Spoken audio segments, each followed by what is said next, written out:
the USS Langley CV-1 emerged. She was an experiment at first, a flight deck built on an obsolete collier's hull, an airport sent out to sea. Lieutenant Commander Chevalier made the first landing on the Langley deck in 1922.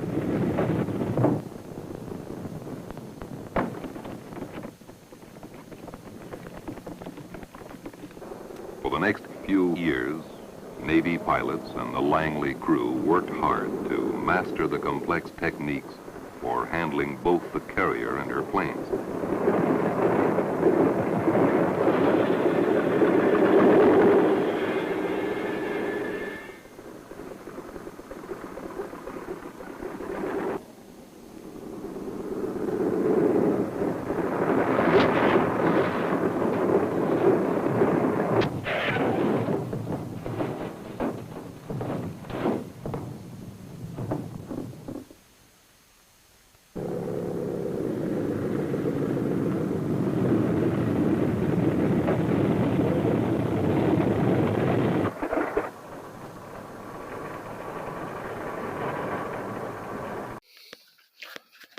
How y'all folks doing this fine day? It's Gator here at the cable company.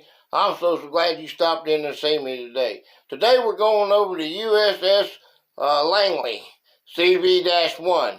All right, let's don't waste any time. Let's get right on into it. There is the president that commissioned it right here, William Howard Taft.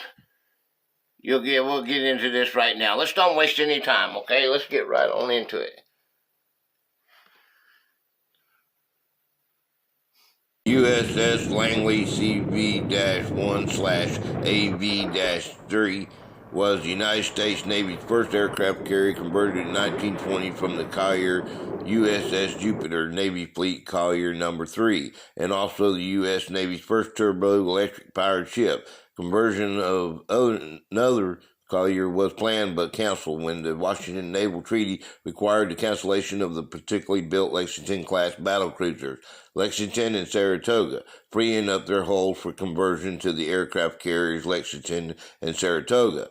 Langley was named after Samuel Langley, an American aviation pioneer. Following another conversion to the seaplane tender, Langley fought in World War II. On the 27th of February 1942, while ferrying a cargo of USAAF P-40s to Java, she was attacked by 9 twin-engine Japanese bombers of the Japanese 21st and 23rd Naval Air Flotillas, and so badly damaged that she had to be scuttled by her escorts. She was also the only carrier of her class. President William H. Taft attended the ceremony when Jupiter's keel was laid down on the 18th of October 1911 at the Mare Island Naval Shipyard in Vallejo, California. She was launched on the 24th of August 1912, sponsored by Miss Thomas F. Bloom, and commissioned on 7th April 1913 under Commander Joseph M. Reeves. Her sister ships were the Cyclops, which disappeared without a trace in World War I, Proteus and Nourish, both of which disappeared on the same route as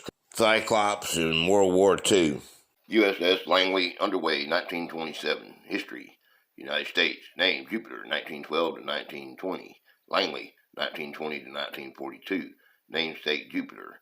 Samuel Piermont Langley. Builder was the Mare Island Naval Shipyard. Laid down 18 October 1911. Launched the 24th August 1912. Commissioned the 7th April 1913. Decommissioned the 24th March 1920. Recommissioned 20 March 1922. Decommissioned 25th October 1936. Recommissioned the 21st April 1937. Renamed Langley the 21st April 1920. Reclassified fleet carrier 7 July 1920. Seaplane tender 21st April 1937. Stricken May 8th 1942. Identification hull symbol Navy Fleet Collier No. 3. Hull symbol CV-1. Hull symbol AV-3. Nicknames: Covered Wagon. Honors and awards: Jupiter Mexican Service Medal, World War I Victory Medal, Transport Class. As Langley, American Defense Service Medal, Fleet Class. Asia Pacific Campaign Medal, World War II Victory Medal. Fate: Sculled after the Japanese air attack off Java Coast, 27 February 1942. There's its badge. Class overview. Preceded by: not available. succeeded by Lexington class. Plan 2. Completed 1. General characteristics, class and type. For this class Collier, Langley class aircraft carrier. Displacement 19,360 long tons as Jupiter, 12,700 long tons as Langley. 13,900 long tons full load as Langley. Length 542 feet. Beam is 65 feet 5 inches. Draft was 27 foot 8 inches as Jupiter, 24 foot as Langley. Installed power 3-time boilers, 7,200 shp. Propulsion is 2 shafts. Turbo electric transmissions.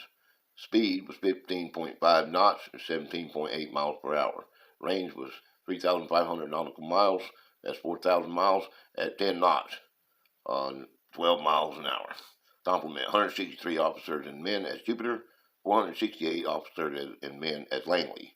Armament 4x4 inch 102 millimeter 50 caliber guns as Jupiter, 4x5 inch 127 millimeter 51 caliber guns at Langley. 4x5 inch 127 millimeter 51 caliber guns, 4x3 inch AA at corners of flight deck, 4x50 caliber machine guns as sunk. Aircraft carrier, none as Jupiter. 36 as Langley. Aviation facilities, 1 elevator and 1 catapult.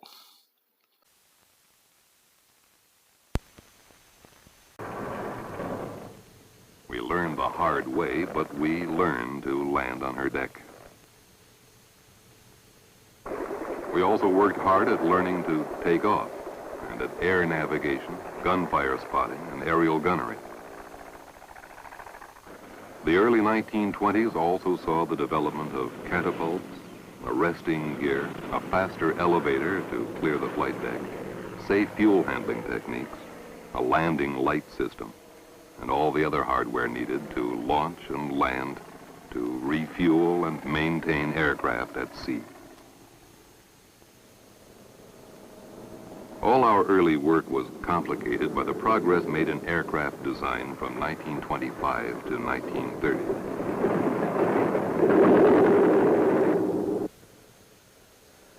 Engines were increasingly bigger and more powerful.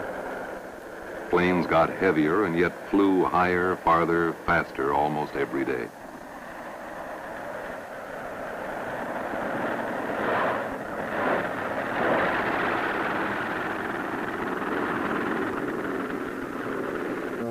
As the speed and range of our planes increased, the original mission of naval aircraft as fighters and scouts and gunfire observers for the fleet began to shift. Pilots began to experiment with different methods of bombing.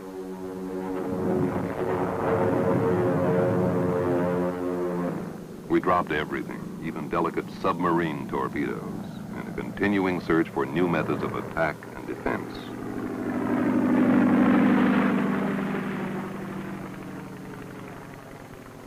All this while, we were doing more than learning the mechanical and flight techniques of operating the carrier and its planes. We were also developing carrier doctrine, the theory of how the naval air arm should operate, including some new ideas of the strategy, the maneuvers the carrier-supported fleet might use in war. Not everyone always understood the big changes underway. In 1926, the Morrow Board had refused the Navy a separate air arm. This was a disappointment to men like Admiral Moffett, who even then foresaw war in the Pacific and the role of naval air and carriers in that war. But Moffett took it gracefully, I thought. Hell, he said, we won't secede from the Navy over this. We'll take it over.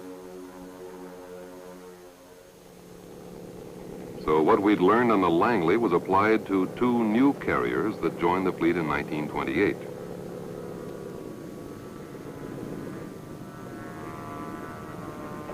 The USS Lexington CV-1 was the first of these.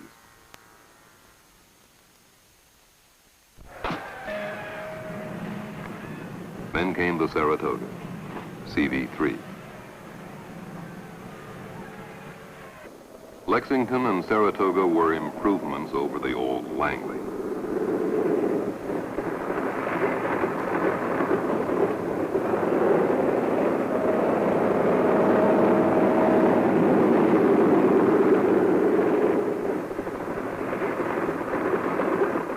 Thank you so much for coming in and seeing me. I appreciate every one of you. It's what a pleasure it is to put these ships together. Have a lot of fun doing it. The content that I give you is from the heart, okay? Everything that I do is about America. If this is something you're interested in, well, hit that sub. Hit the sub right there. You can do it. Hit it. Just hit that button and hit the like button and leave a comment in there. If you have a channel that you want me to look at, put a comment in there, okay? And say, hey, man, I connected to you, okay? So I'll come see you and check you out. But I like to see you Sunday for my Sunday Live at 4 p.m. Eastern Standard Time every Sunday. We play a little game of hangman and have a lot of fun while we learn about America. Come on in and see me, okay? Bye-bye for now.